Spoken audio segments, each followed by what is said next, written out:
இந்த ஜல்லிக்கட்டை தடை பண்ணியிருப்பதற்கான ஒரு மூன்று விஷயந்தான். ஒன்று வந்து பீட்டான்ற ஒரு அமைப்பு மிருக வதை என்ற ஒரு காரணத்தை கூறி தடை வாங்கியிருக்கிறார்கள். அது மட்டும் இல்லாமல் மத்திய அரசு வந்து வீட்டு காளைகளை வந்து காட்சிப்படுத்தப்படாத விலங்குகள் பட்டியலில் வந்து சேர்த்தது ஒரு காரணம்.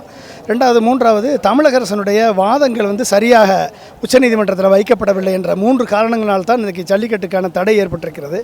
இன்றைக்கு நீங்கள் வரணும் இல்லை, நீங்கள் ஹெரிட்டேஜ் சைட்ஸு நீங்கள் மகாபலிபுரம் போங்க, இல்லை சென்னையில் பாருங்கள், 200 ஆண்டுகள் 100 ஆண்டுகள் 400 ஆண்டுகள் பழமை வாய்ந்த பாரம்பரியமிக்க கட்டிடங்கள் எல்லாம் வந்து பாதுகாக்கிறதுடைய பொறுப்பு மத்திய மாநில அரசுகளுக்கு உண்டு. அதுக்குன்னு தனியாக ஒரு ஆர்கியாலஜிக்கல் டிபார்ட்மெண்ட் போட்டு பாதுகாத்துக்கிட்டு இருக்காங்க. அப்போ ஒரு உயிரற்ற கட்டடங்களை பாதுகாத்து கொண்டிருக்கும் பொழுது ஒரு 5000 ஆண்டுகள் பழமை வாய்ந்த ஒரு இனமான தமிழினத்தினுடைய பண்பாட்டையும் வரலாற்றையும் கலாச்சாரத்தையும் பாரம்பரியத்தையும் கொண்ட ஒரு விளையாட்டான ஒரு ஜல்லிக்கட்டு என்ற ஏறுதழுவுதல் விளையாட்டை அந்த விளையாட்டை வந்து பாதுகாக்க வேண்டிய பொறுப்பு மத்திய அரசுக்கு உண்டா இல்லையா, இதுதான் கேள்வி. ஸோ இந்த கேள்விகளை வந்து உச்சநீதிமன்றத்தில் தமிழக அரசு சரியாக வைக்கலை. இது ஒன்று. ரெண்டாவது, எந்த பீட்டா வந்து இது மிருக வதை என்று சொல்கிறதோ அந்த பீட்டா வந்து மிருக வதை என்று சொல்லக்கூடிய காரணங்கள் சில்லியான காரணங்களாக இருக்குது. அந்த வீடியோ அதுதான் காரணம். அப்போ ஒரு நீதிபதியிட்ட வந்து காரணங்கள் வைக்கப்படும் பொழுது வைக்கப்பட வேண்டிய காரணங்கள் சத்தில்லாத காரணங்களாக இருக்கும் பொழுது ஒரே ஒரு காரணம் கூட சத்தாக இருக்கும் பொழுது அதற்கு ஆதரவாக தீர்ப்பளிப்பது தான் நீதிமன்றத்தினுடைய நடைமுறை.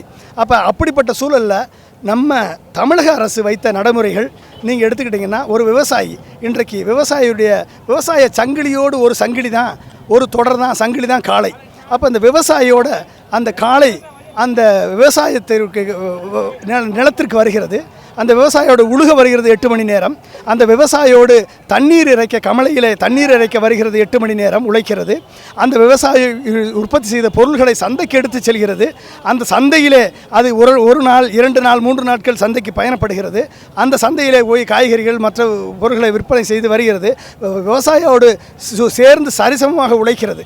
ஆனால் அந்த காளை வருடத்திற்கு ஒரு நாள் அந்த காளையை சீராட்டி பாராட்டி அதற்கு நோய் வந்தால் அதற்கு மருந்து கொடுத்து அதை பாராட்டி வளர்க்கக்கூடிய அந்த விவசாயி அந்த காளைக்கு ஒரே ஒரு நாள், வருடத்திலே ஒரே ஒரு நாள் ஏறு தழுவுதல் என்ற வீர விளையாட்டை அந்த காளையோடு விளையாடுவது 60 வினாடிகள் தான். 60 வினாடிகள் விளையாடக்கூடிய ஒரு விளையாட்டு எப்படி மிருகவதையாகும்? இந்த ஆர்குமெண்ட்டை தமிழக அரசு அங்கே சரியாக வைக்கலை.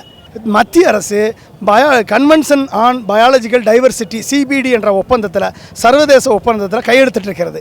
அதற்கு காரணம் நேட்டிவ் பிரீட்ஸை பாதுகாப்போம், நாட்டு மாடுகளை நாட்டு விலங்கினங்களை நாங்கள் பாதுகாப்போம். அப்போ அந்த பாதுகாப்போம். அது மட்டும் இல்லாமல் பாதுகாப்பவர்களுக்கு நாங்கள் உதவி செய்வோம். ஏன்னா நேட்டிவ் பிரீட்ஸை வளர்க்கணும். அப்போ நேட்டிவ் பிரீட்ஸை எக்ஸ்டிங்க்ட் ஆகிடக்கூடாது என்ற நிலையை வந்து மத்திய அரசு சர்வதேச ஒப்பந்தத்தில் கையெழுத்திட்டு வந்துவிட்டு இந்த நேட்டிவ் இன்றைக்கு 137 இனங்கள் 100 ஆண்டுகளுக்கு முன்பாக இருந்த இனங்கள் நேட்டிவ் பிரீட்ஸு இன்றைக்கி 37 மாறிடுச்சு. தமிழகத்தில் மட்டும் 7 பிரீட்ஸ் நாட்டு காளைகள் இருந்தது, இன்றைக்கி 6 தான் இருக்குது, 1 போயிடுச்சு. அப்போ இந்த விவசாய சங்கிலியில் இன்றைக்கி நதிகள் இணைக்கப்படலை, இன்றைக்கி வறட்சி வந்து விட்டது, 200 விவசாயிகள் செத்து ஒழிந்து விட்டார்கள். இப்படிப்பட்ட சூழலில் இந்த நாட்டு காளைகளை தான் இறந்தாலும் பரவாயில்ல காளை வாழ வேண்டும் என்று வாழ வைத்து கொண்டிருப்பவர்கள் சிறு குறு விவசாயிகள் தான். இன்றைக்கி இந்தியாவிலே எடுத்துக்கிட்டிங்கன்னா 1 ஏக்கர் 2 ஏக்கர் நிலத்தை வைத்திருப்பவர்கள் சிறு குறு விவசாயிகள் தான் வச்சுருக்காங்க. அப்போ அந்த விவசாயிகள் அந்த நேட்டிவ் பிரீட்ஸை பாதுகாத்துக்கிட்டு இருக்காங்க. அப்போ சர்வதேச ஒப்பந்தத்தில் CBD ஒப்பந்தத்தில் மத்திய அரசு கையெழுத்திட்டு விட்டு நேட்டிவ் பிரீட்ஸுக்கான ஒரு தடையை உச்சநீதிமன்றம் கொடுக்கிறது என்று சொன்னால் அதை எதிர்த்து வாதாட வேண்டிய மத்திய அரசு இன்றைக்கு வாளாயிருப்பது என்பதுதான் கேள்வி. அப்போ மத்திய அரசு தன் கடமை செய்யலை, மாநில அரசு தன் கடமை செய்யலை. மக்களுக்காகத்தானே சட்டமே ஒழிய சட்டத்திற்காக மக்கள் அல்ல. எந்த ஒரு சட்டமும் ஒரு கஸ்டமரி பிராக்டிஸை அடிப்படையாக வைத்து தான் சட்டம் இயற்றப்படுகிறது. கஸ்டமரி பிராக்டிஸ், நாங்கள் ஜல்லிக்கட்டு விளையாடுவது, மஞ்சு விரட்டு விளையாடுவது, ஏறு தழுவது எங்களது 5000 ஆண்டுகால தமிழகத்தினுடைய பண்பாடு, கலாச்சாரம், நாகரிகம்.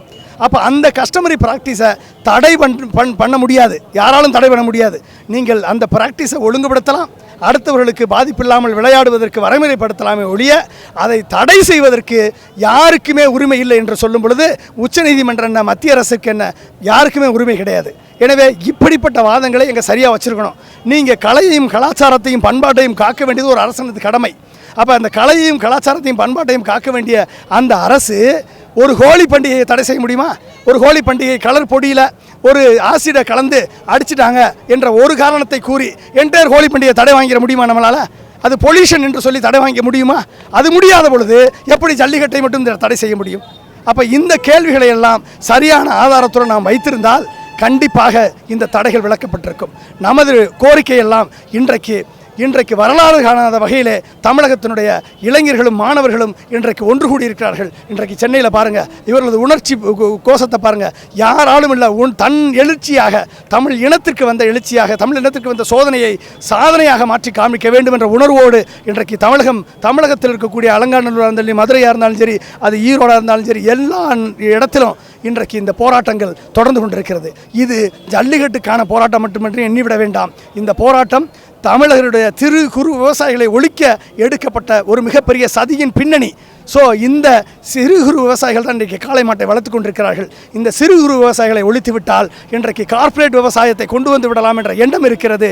ஏனென்று சொன்னால் 200 ஏக்கர் 300 ஏக்கர் 500 ஏக்கர் நிலங்களை வாங்கி வைத்து கொண்டிருக்கிறார்கள். இப்படிப்பட்ட சூழலில் அந்த நிலை வரக்கூடாது. அடுத்ததாக இன்றைக்கு தமிழக மாணவர்களும் இளைஞர்களும் ஒன்றை நிரூபித்திருக்கிறார்கள். தமிழருக்கு ஒரு அநீதி இழைக்கப்பட்டால் நாங்கள் வீதிக்கு வந்து போராட தயங்க மாட்டோம் என்று நிரூபித்திருக்கிறார்கள். இன்றைக்கு இருக்கக்கூடிய இந்த கூட்டத்தையும் இந்த உணர்வுகளையும் பார்க்கும் பொழுது எட்டாத தூரத்தையும் தொட்டு பார்க்கும் வல்லமை உண்டென்றால் அது தமிழக மாணவர்களுக்கும் இளைஞர்களுக்கும் இன்றைக்கு வந்துவிட்டது என்ற நிலையை இன்றைக்கு தமிழக மாணவர்கள் ப்ரூவ் பண்ணியிருக்காங்க. எனவே இது ஜல்லிக்கட்டுக்கான போராட்டமாக மட்டும் தமிழக அரசு பார்க்கக்கூடாது. இது இனிமேல் நதிகளை இணைக்கப்படவில்லை என்றால், அதிதர நீர்வழிச்சாலைகள் உருவாக்கப்படவில்லை என்றால், தமிழகம் ஒரு வளர்ச்சி பாதையை நோக்கி படித்த இளைஞர்கள் அத்தனை பேருக்கும் வேலை வாய்ப்பை உருவாக்கி கொடுக்கப்படவில்லை என்றாலும் சரி, இனிமேல் இப்படிப்பட்ட போராட்டங்கள் தொடரும். அந்த நிலையை மாணவர்களும் இளைஞர்கள் உருவாக்குவார்கள். எனவே தமிழக அரசு, இது தமிழக அரசுக்கு எதிரான போராட்டம் அல்ல. இன்றைக்கு நடக்கக்கூடிய போராட்டம் தமிழக அரசு உடனடியாக மாணவர்களையும் இளைஞர்களையும் சந்தித்து, தமிழகத்தினுடைய முதலமைச்சர் இன்றைக்கு மாணவர்களையும் இளைஞர்களையும் சந்தித்து அவர்களுக்கு தமிழக அரசு சட்ட போராட்டத்தை கையில் எடுக்கும். கண்டிப்பாக கூடுதலான வாதங்களை வைத்து உச்சநீதிமன்றத்தில் மறுசீராய்வு மனு சமர்ப்பித்து இந்த தீர்ப்பை எழுதப்படவிருக்கிற தீர்ப்பை இந்த வாதங்களையும் அடிப்படையாக கொண்டு தீர்ப்பை மாற்றி எழுதக்கூடிய வகையிலே தமிழக அரசு நடவடிக்கை முன்னெடுக்க வேண்டும் என்று நான் முதலமைச்சர் அவர்களை கேட்டுக்கொள்கிறேன். இது ஒன்று. இரண்டாவது, இன்றைக்கு அனிமல் ஹஸ்பண்டரி டிபார்ட்மெண்ட்டு ஒரு விலங்கு காளைகளை ஒரு காட்சி பட்டியலில் சேர்த்திருக்கிறது என்று சொன்னால் அது மத்திய அரசுடைய கடமை. அந்த காட்சி பட்டியலிருந்து எடுத்து வீட்டு விலங்கை அந்த காட்சி பட்டியலிருந்து நீக்க வேண்டிய கடமை மத்திய அரசுடைய கடமை. அதற்கு எதிராக போடப்பட்ட வழக்கை எதிர்த்து முறியடிக்க வேண்டியது மத்திய அரசுடைய கடமை. ஆனால் தமிழக அரசு சும்மா இருக்கக்கூடாது.